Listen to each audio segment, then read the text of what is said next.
धीर्धैनं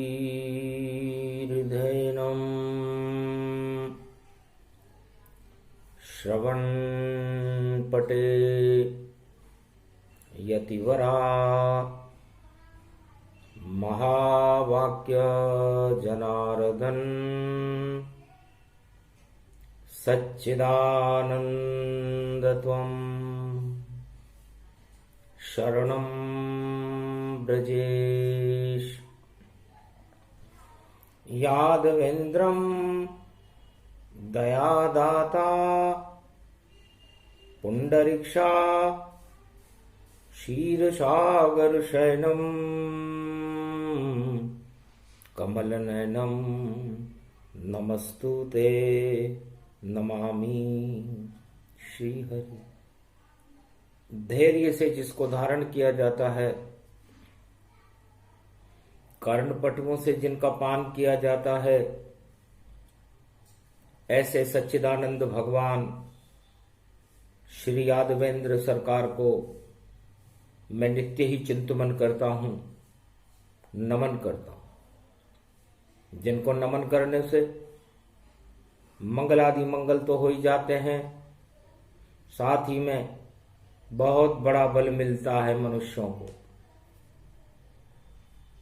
वाणी ब्रह्माणी करो, वाणी पर नितवास, राम कथा वर्णन करूं पूर्ण कर्मा आस।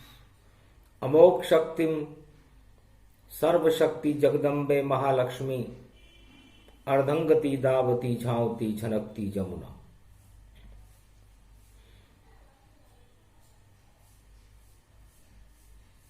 सर्वशक्ति नवमी गति पावा, सप्तमी रूप कलयुग प्रगटावा। श्री गणेश प्रगटो भगवाना,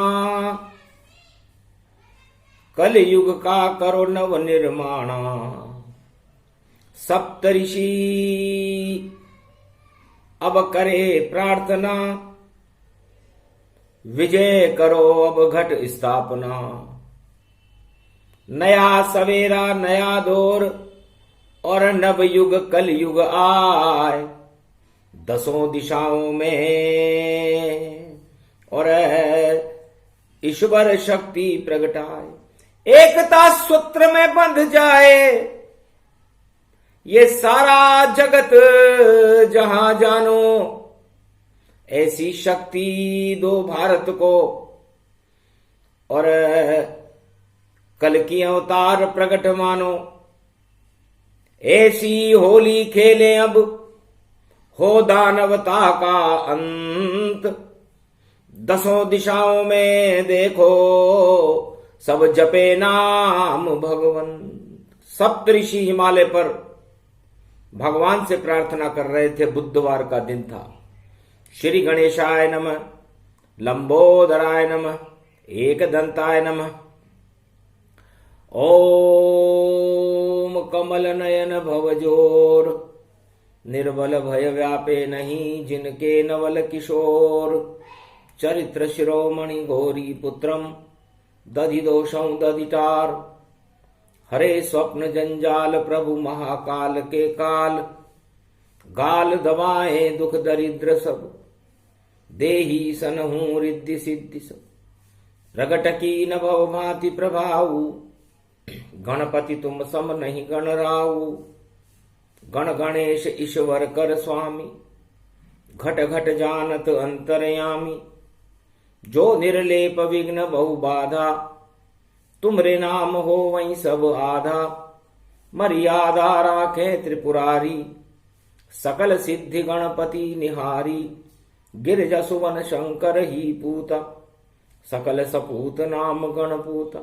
हम सब शरण प्रभु गति तेरी, अगम निगम आगे मति तेरी। हम निरबुद्धि हूँ निर्बल दाता, तुम प्रसन्न प्रभु ब्रह्म विधाता। बुद्धि प्रबल जय जय गणराई, सकल सिद्धि समदृष्टि सहाई। मूरत मही अहावन करहि, आए प्रगट गणपति दर्शन। श्री लंबोदराय रणथंबोराय प्राण प्रतिष्ठिते भारत वर्षे कलयुग अंतिम चरणे बुधवार सप्तमी महासर्वशक्तिदायकम वरदायकम प्राण प्रतिष्ठिते। ये होली का है महापर्व और हम ईश्वर से प्रार्थना करते हैं। सारे जगत में दानवता का बोलबाला है और अब हम मानवता का श्री गणेश यहां करते हैं।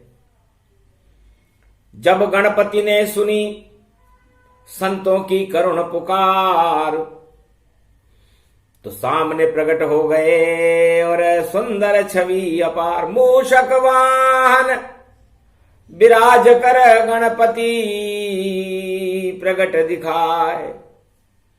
क्या इच्छा है संतों कहो आप मुझे समझाए। तब संतों ने कहा महाराज हिरण्यकश्यप नाम का एक राक्षस है, होलिका नाम की उसकी बहन है और सारे संसार में दानवता का बोलबाला है। राहु केतु बन गई दानवता, मानवता का कहीं चिन्ह नहीं और सारे जगत में देखो और जयकार हिरण्यकश्यप फैल गई। संपूर्ण संसार और संपूर्ण विश्व और संपूर्ण त्रिलोक में जब जनमत संग्रह करवाया हिरण्यकश्यप ने तो खुफिया विभाग ने जानकारी दी कि 10 दिशाओं में हिरण्यकश्यप का ही बोलबाला है, कोई हरा सकता नहीं और उसे मार सके नहीं कोई। पूरा त्रिलोक उसके बस में और उसकी जय जय होए। जब हिरण्यकश्यप के दरबार में यह खबर पहुंची कि महाराज पूरा त्रिलोक और पूरे विश्व की जनमत और शक्तियां 10 दिशाओं में आपके साथ है और अब आप परम विजयशाली हो, आपकी विजय निश्चित है। ठठा लगा हंसा हिरण्यकश्यप, अब मैं जगत का भगवान बना और सबसे शक्तिशाली सत्ता का मैं ही अब सम्राट बना। सारे जगत में जनमत भी और सब है मेरी और पूरे त्रिलोक में मच रहा हिरण्यकश्यप का शोर। मानवता वहां सिसकने लगी सुनकर हिरण्यकश्यप की बात और प्रहलाद एक कोने में बैठा और करने लगा राम को याद। महाराज इस संपूर्ण जगत में मेरे साथ नहीं कोई, सारा जगत ही जनमत में हिरण्यकश्यप का होए। महाराज मेरे साथ तो कोई भी नहीं है। ये खुफिया और गुप्तचर विभाग ने जनमत की एक खुफिया सूची महाराज हिरण्यकश्यप को राज दरबार में पेश की। शुक्राचार्य हंसने लगे। धन्य धन्य तुम शिष्य हमारे और विजय हो गई रण में प्यारे। कहीं कोई अब खतरा नहीं, बस खतरा है एक। अरे आपका जो ये बालक है ये नहीं रहा घुटने टेक। एक छोटा सा बालक है महाराज आपका, बस इसके अलावा सारे त्रिलोक में आपका विरोध करने वाला कोई रहा ही नहीं। इतने शक्तिशाली आप हो गए हो। हंसने लगा, इसको कुचल दो और नष्ट करो तत्काल। आग लगा दो इस लड़के के जो मेरा शत्रु विशाल। होलिका बहन को बुलवाओ, प्रहलाद की भुआ दिखाती है, उसकी गोदी में बैठा दो और इस बालक को जलवा दो, क्योंकि राजद्रोह हो जाएगा। गर हम इसे देंगे दंड तो भारी विद्रोह हो जाएगा और जनमत होए प्रचंड। यदि हमने इसको फांसी की सजा दी या अन्य कोई सजा दी या हमने खुद ने इसे मारने का प्रयास किया तो राजद्रोह हो जाएगा। राजद्रोह में हमारी शक्ति क्षीण हो जाएगी, क्योंकि सबसे चारों युगों में सबसे खतरनाक राजद्रोह होता है। तो चुपचाप राजमहल में देखो षड्यंत्र हिरणाकश ने बना डाला और अपनी बहन होलिका को और सबके सामने बुला डाला, एक मंच सजवा दिया और अब आए परिणाम और बुला लिया उस बालक को और भजो राम का नाम। है बालक, अब तुम्हारे राम की शक्ति इस पूरे संसार में, पूरे त्रिलोक में कोई भी नहीं है जो राम के साथ है। सारा जनमत हमारे साथ है, पूरे त्रिलोक की सारी प्रजा हमारे साथ है और हम यहां के एकमात्र संपूर्ण चक्रवर्ती सम्राट हैं। अब तुम अपनी शक्ति दिखाओ वरना मरने के लिए तैयार हो जाओ। बालक ने कहा, मृत्यु स्वीकार मुझे पर राम नाम नहीं छोड़ूंगा। अगर कोई करेगा राम नाम का विरोध तो मैं उससे मुंह मोड़ूंगा। चाहे तो पिता मुझे मार दो तुम या फांसी पर मुझे चढ़ा देना या मुझ में आग लगा देना, पर राम न छोड़ मैं पाऊंगा। होली की गोद में बिठा दिया रे प्रहलाद और 10 दिशाओं में रुदन होने लगा, नहीं दिया किसी ने साथ। और जोर जोर से हंसा हिरणाकश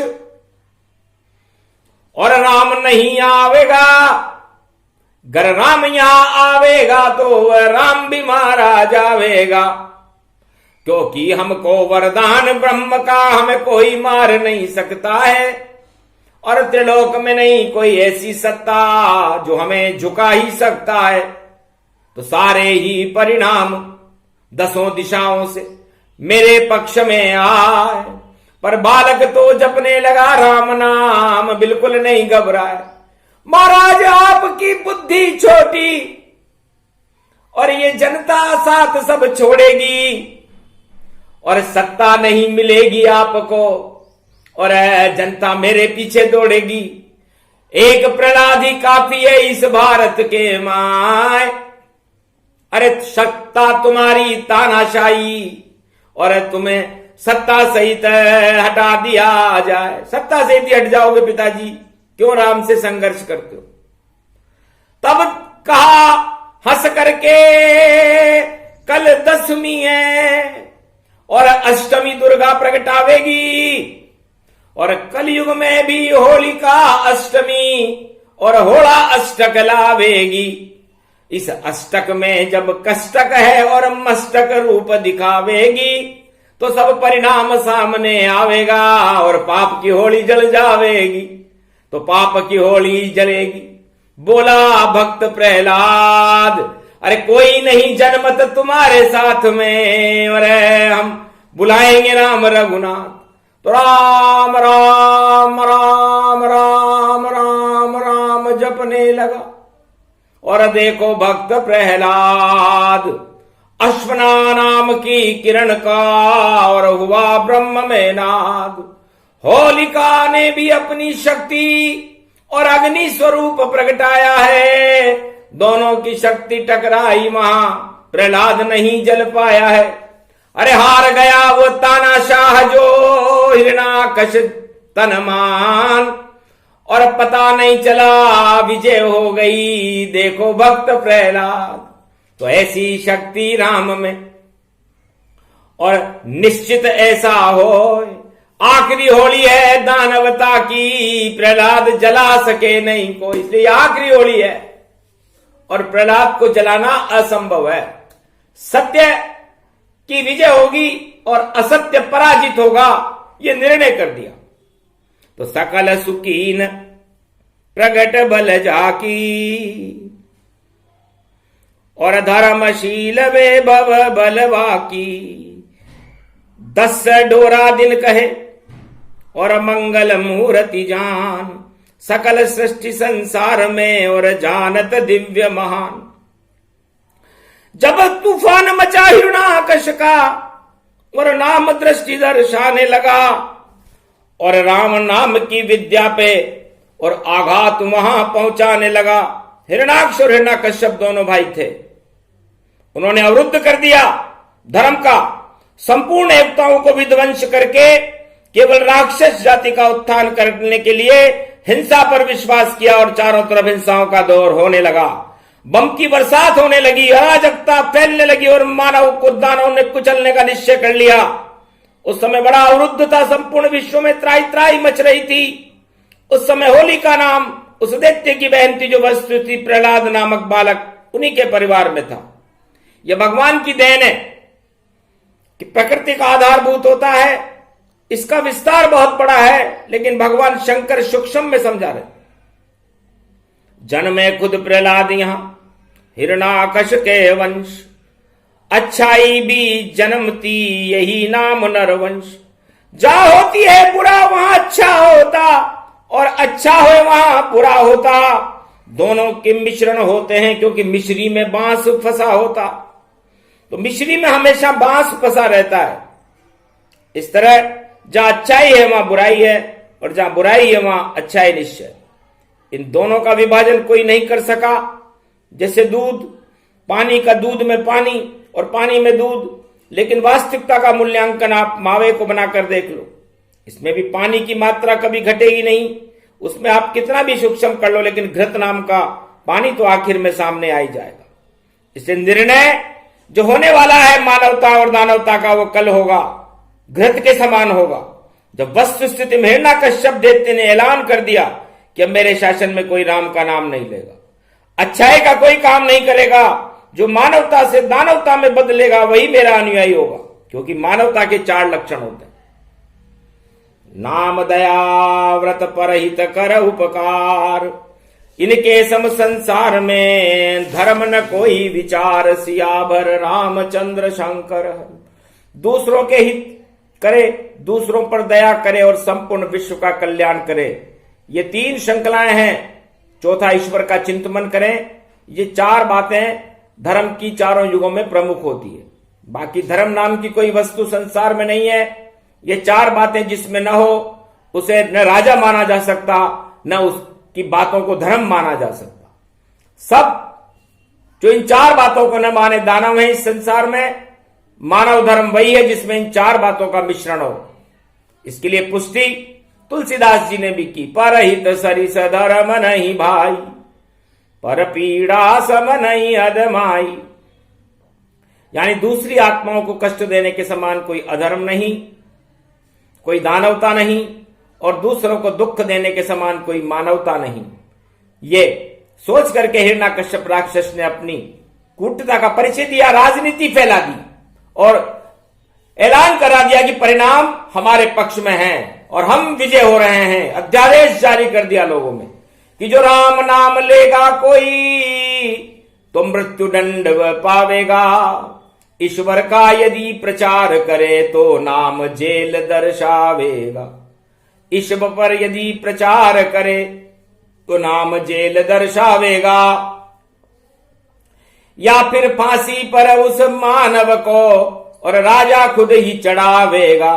अति कड़े दंडन दिए और मंगल मुहूर्त पाए, त्राई त्राई होने लगी सुमरने लगे रघुराय। इसलिए परिणाम बड़े घातक होते हैं और ये परिणाम हिरण्याकश्यप के लिए बड़ा घातक होगा। होलिका के संदर्भ में आप प्रहलाद की लीलाओं की इस बात की ज्ञात तत्व सबको है।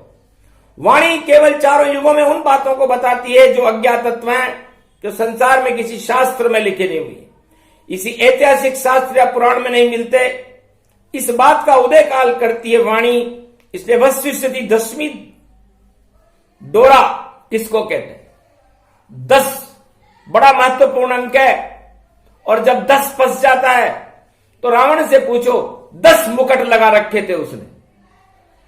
सारे संसार में ऐसा कोई राजा नहीं हुआ, राजा के एक ही मुकुट होता है, लेकिन रावण अपने 10 मस्तिष्क पर 10 राज मुकुट लगाता था और 10 राज मुकुट 10 दिशाओं में उसकी ख्याति थी। कि उसके मुकुट के ऊपर सारा त्रिलोक चलता। तो सारे मुकुट ही गिर गए जब चला राम का तीर। अरे लंका और रावण सवा लख नाती की फूट गई रे तकदीर। तो विजयदशमी के दिन जब परिणाम आया तो रावण की लंका में कोई रोने वाला नहीं था। इसलिए प्रागट्यम परिपाटम ज्ञानांजो प्रत्याता आकाश तारम निर्लेप जीवन मुक्त परिपाटम।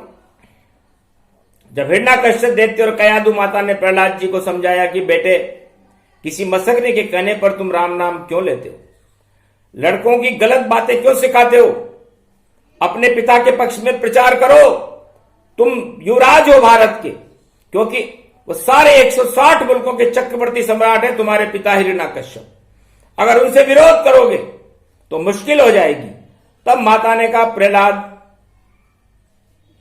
प्रहलाद जी बोले, माता कयादु ये क्षणिक राजा है, अपने आप को तानाशाह मान रहा है। ये 1 बरस रह जाए, 10 बरस रह जाए, 15 वर्ष रह जाए, पर उस राम राजा को मैंने कभी मरते जीते नहीं देखा। वह अखिल मंडलेश्वर के चक्रवर्ती सम्राट हैं, उनका मुझ पर हाथ है मां।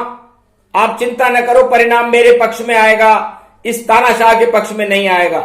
मेरा पिता मेरा कुछ नहीं कर सकता। ये हिरण्यकश्यप ये तो मेरा आंशिक पिता है, जन्म जाए मर जाए पैदा हो जाए, इसको मैं पिता ही नहीं मानता। लेकिन जो पावरफुल और सुप्रीम पावर वाला परम पिता है वो जगत पिता मेरे राम जी हैं। उनकी गोदी में जब मुझे गोदी मिल गई, लौकिक पिता ने मुझे क्या डर है, आप चिंता न करो, मैं मानवता का प्रचार शुरू करता हूं। ये दानवता की अंतिम होली है। दानवता एक दिन नष्ट होए, मानवता उभर कर आएगी और ये सारा तूफान निकल जावेगा, जब सोने को नहीं दर्शावेगी। इस सारे विश्व के समुद्र में इस समय बमों का तूफान है, करोड़ों लोग मौत के मुंह में पहुंच रहे हैं। और लेकिन समुद्र में भी पन्ना और पुखराज निकलता है, कीमती चीजें पैदा होती है। इसलिए मैं कोहिनूर बनकर के संसार को प्रकाशमान कर दूंगा अब, और सारी सृष्टि की बुराइयों को ही संसार से नष्ट कर दूंगा, क्योंकि ये कलयुग का अंतिम चरण है। तो पूर्णमासी फाल्गुन सकल दृष्टि गुणताय, होलिका को समझा दिया बोला दैत्य मुनि राय। हिरण्याक्ष दैत्य ने कहा, अब इस मेरे लड़के को कुचल दो, इसके पक्ष में कोई परिणाम नहीं आना चाहिए, अब मैं इसको मारूंगा। उसने अपनी बहन होलिका से कहा, भैया एक अवसर दीजिए, इसको गोद में बिठाकर मैं अग्नि का स्नान कर लूंगी, रस्सी भी जल जाएगी और आपका नाम हो जाएगा। और भारत का ही नहीं, संपूर्ण वर्ल्ड का युवराज है। युवराज होने के नाते आपका लड़का आधे राज का मालिक है। इसके साथ पूरी संसार की जो जनमत है वो भी इसके साथ है। इसलिए इसके साथ चौथाई जनमत है और शेष भाग एक हिस्सा हमारे साथ है, बाकी 3/4 प्रहलाद के साथ है। इसलिए राजद्रोह होने से हमारा राज नष्ट हो जाएगा। राजद्रोह होना सबसे बड़ा उपद्रव है। इसलिए राष्ट्रीय एकता का प्रतीक प्रहलाद है, क्योंकि अच्छाइयों का प्रतीक है, और हम स्वयं राष्ट्रद्रोही हैं जो कि राष्ट्र के विपरीत काम करते हैं। इस तरह होलिका ने समझा बुझा करके अपना निश्चय किया, यानी संपूर्ण जगत की बुराई, हिंसा, अराजकता, जितने भी अनाचार थे, यह उन सब की अंतिम होली थी। विश्व में बम्बार्डमेंट हो रहा था, प्रलय की तरफ था पूरा विश्व, और अपना निश्चित दिन आत्मदाह करने का उसने होली का दिन सत्यनारायण भगवान का चुना, क्योंकि मैं मर जाऊंगी, आत्मदाह कर लूंगी, हिरण्यकश्यप की शायद बुद्धि पलट जाएगी और फिर वह मानवता की ओर बढ़ेगा, दानवता को छोड़ देगा। इतनी बड़ी शक्ति थी। वह दैत्य दानव नाम की लड़की थी होलिका, दैत्य नाम के दानव की लड़की थी, लेकिन कितना हौसला था, कितनी राष्ट्रीयता थी उसमें, कि मैं मर जाऊं लेकिन राष्ट्र एक हो जाएगा, बिखरे हुए लोग मिलकर के रंग केसर की होली तो खेल लेंगे। इसलिए संपूर्ण राष्ट्र रक्षा के लिए उसने अपनी आत्मदाह का दिन चुना, सत्यनारायण भगवान की पूर्णिमा, ताकि सत्यनारायण उसको जीवन मुक्त कर दे। होलिका ने इस मानवता का प्रचार करने वाले पुजारी प्रहलाद को अपने गोद में बिठा लिया। राष्ट्रीय सम्मान के साथ संपूर्ण विश्व में इसकी श्रृंखलाएं फैल गई और सारे संसार को पता चल गया कि हिरण्याकश्यप ने अपने बेटे को होलिका की गोद में बिठा दिया, जो एक एटम बम है। वैज्ञानिक उस समय भारत में बड़ा विज्ञान था, मनोविज्ञान था भारतवर्ष में, कि शरीर में यदि कोई खतरा हो, कोई शत्रु आ जाए तो अग्नि पैदा कर लो ताकि शत्रु जल जाए और आप बच जाओ। और शत्रु आने वाले तबाह हो जाते थे।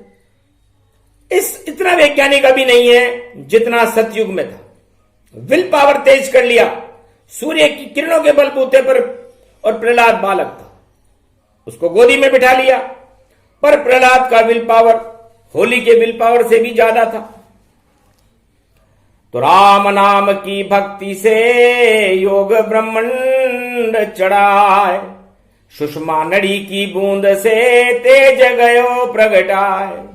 जब दो तरह के अणु और परमाणु मिले, पावरफुल अणु मिल गए, तो होली का अणु नष्ट हो गया।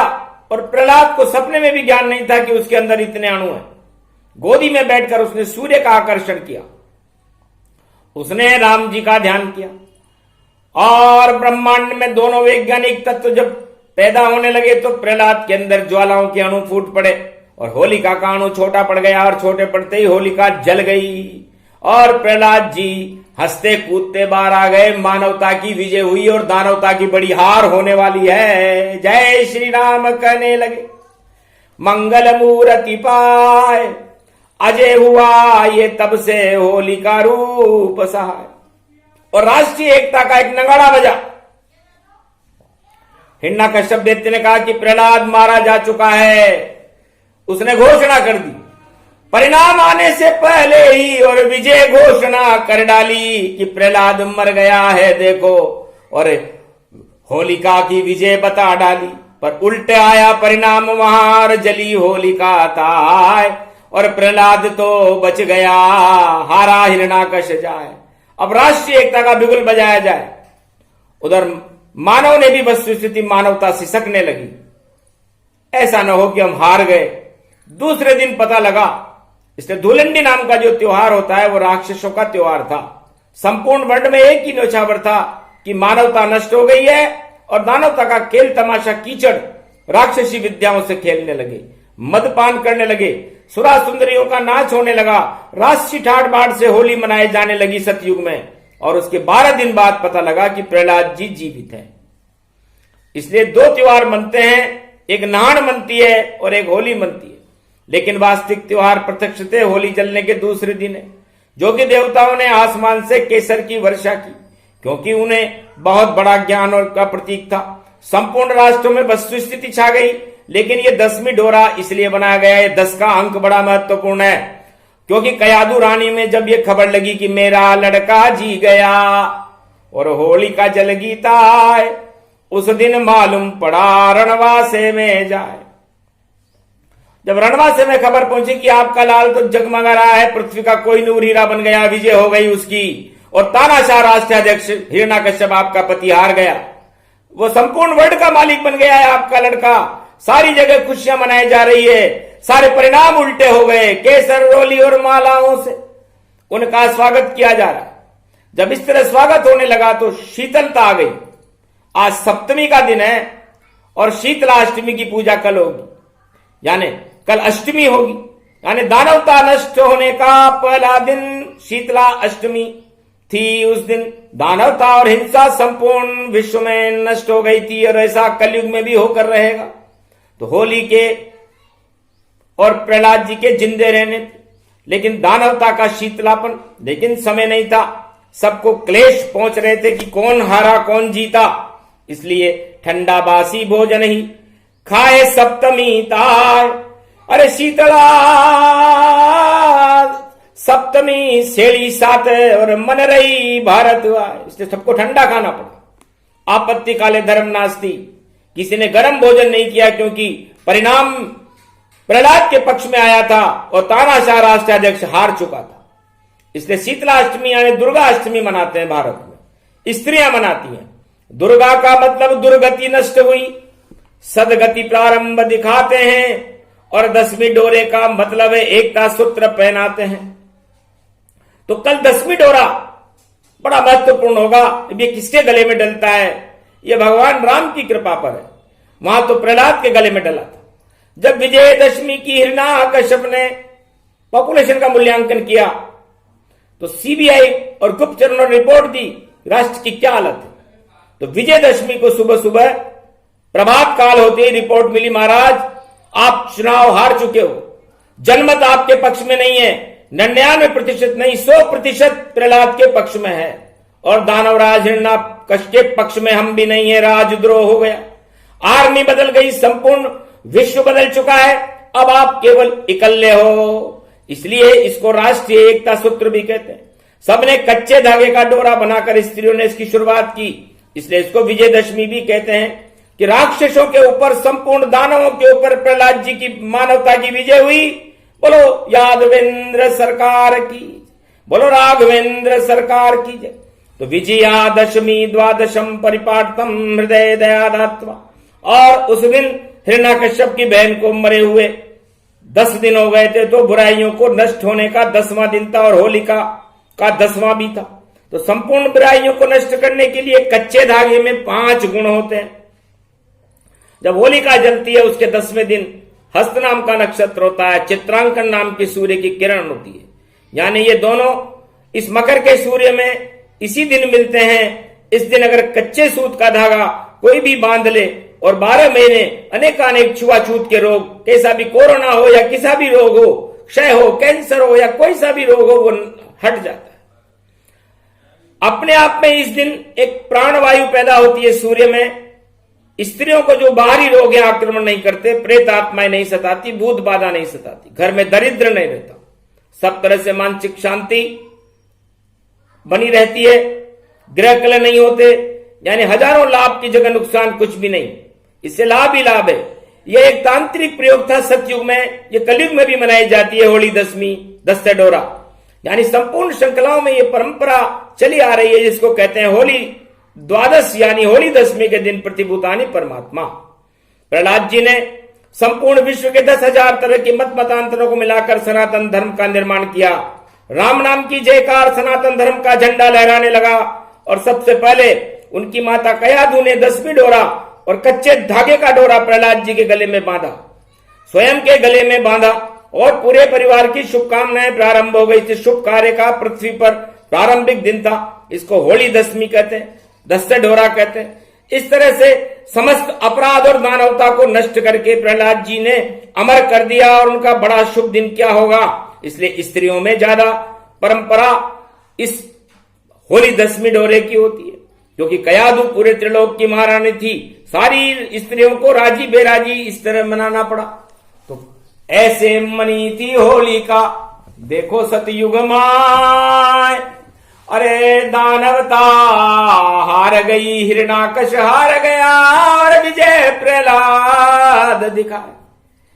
अंतिम होली दानवता की और विचित्र होंगे परिणाम, और जिनके साथ हैं राम जी विजय उन्हीं की मान। तो उनकी विजय होगी, जिन पर राम जी का हाथ होगा उनकी हार होगी, जो राम से बहुत दूर होंगे।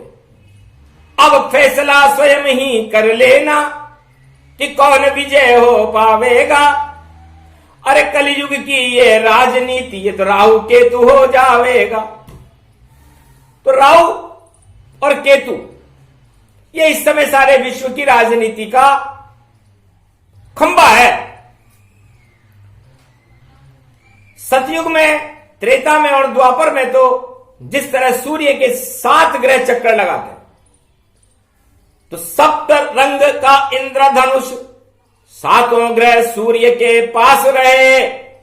इस कारण तीनों युगों में तो वही राम का यहां प्रकाश रहे। पर कलयुग में ऐसा नहीं है, यहां राजनीति सब उल्टी है और राहु केतु बन गया सत्ता। तो सत्ता का मुंह राहु जानो और विपक्ष को केतु मानो। तो राहु केतु 2 टुकड़े हैं, दोनों अमृत समान, छुप के अमृत पी गए और छुप के करे सब काम। तो यह राजनीति में सब काम छुप के होते हैं, क्योंकि राहु केतु ने देवताओं का वेश बना करके देवता जैसे दिखाई देने लगे, हम तो देवता हैं, जबकि वो राक्षस थे, और उस अमृत का पान कर लिया। तो सत्ता रूपी अमृत का करे राहु ने पान, तो चक्र सुदर्शन छोड़ा विष्णु दो टुकड़े घमशान। तब से पूरा संसार दो टुकड़ों में बट गया सतयुग से, और कलयुग भी आ गया। इसलिए एक धर्म का टुकड़ा है केतु और अधर्म का टुकड़ा है राहु, और राजनीति इन दोनों राहु और केतु पर ही चलती है। तो इस समय परिणाम बता रही है वाणी कि राहु शुक्र उच्च का राहु वृष राशि में और उच्च का केतु वृश्चिक जान, दोनों अपने अपने उच्च हैं, और अब किसको देंगे राम सम्मान। तो केतु विपक्ष भी उच्च का है और राहु भी उच्च का है, सत्ता भी उच्च की है। अब दोनों ही उच्च की राशि में, और शुक्र है राहु समान, राजनीति को शुक्र ही मानो और फण फैलाए मान। तो सब फण फैला रहे हैं कि विजय हमारी होगी। और केतु भी कुछ कम नहीं और चल रहा अपनी चाल, और देखो पूंछ ही पूंछ है और पूंछ है बड़ी विशाल। इसलिए जो मंदिरों में झंडा लगता है वो तो केतु का लगता है। तो केतु विपक्ष बना पूरे विश्व में, और राहु रावण समान, और राहु केतु के बीच में मचा हुआ रे घमशान। लेकिन टुकड़े बीच में नारायण कर दे, टुकड़े टुकड़े होगा परिणाम ये सत्य सत्य सबके। इसलिए पढ़ रहा हूं टुकड़े टुकड़े है, क्योंकि सत्ता प्राप्त करने के लिए टुकड़े डालने पड़ेंगे, टुकड़े टुकड़े होगा। अब जिसको जितना टुकड़ा मिल जाए, और केतु राहु बन जाएगा, और राहु को मिल गया अगर तो राहु केतु बन जाएगा, पर ऐसा हो सकता नहीं। और खंड खंड गति जान, खंड खंड परिणाम है, और बोले राम भगवान। तो खंडित खंडित पंडित है, गुण मंडित है, ये राहु है, ये केतु है, ये सब देखो। और गणेश सप्तऋषि मंडल में आ गए भाई, धूम्र केतु अग्रणादि अक्षय भाल चंद्र गजानन, सब सप्तऋषियों का महाराज ये राहु केतु आपकी कृपा से शांत हो जाते। तो राहु केतु शांत करे वह गणेश का रूप, क्योंकि उनकी भी गर्दन कटी और पी गए अमृत स्वरूप। तो गणेश जी ने कहा भाई मेरी भी गर्दन कटी थी, मेरी गर्दन मेरे पिताजी ने काटी थी, और अंत में मेरी लंबी सूंड लगी केतु जैसी, एरावत हाथी। तो आज मैं 33 करोड़ देवताओं का मालिक हूं, इसलिए लगता है मेरे पिता निर्णय करेंगे, और गुरुवार जब आवेगा और उसमें भी 10 का अंक होगा, वही राजा बन पावेगा। तो जिस पे शिव जी की कृपा और राम कृपा हो भारी, वही करो भैया पूरे जगत में जीत की अब तैयारी। पर खंड खंड होना पड़े और बचा सके नहीं कोई, ये सारा परिणाम अब कलयुग में भी हो। ये प्रसंग जो भी सुने होली रूप प्रसंग, अरे विजय दशमी का प्रसंग है, और विजय राम के संग।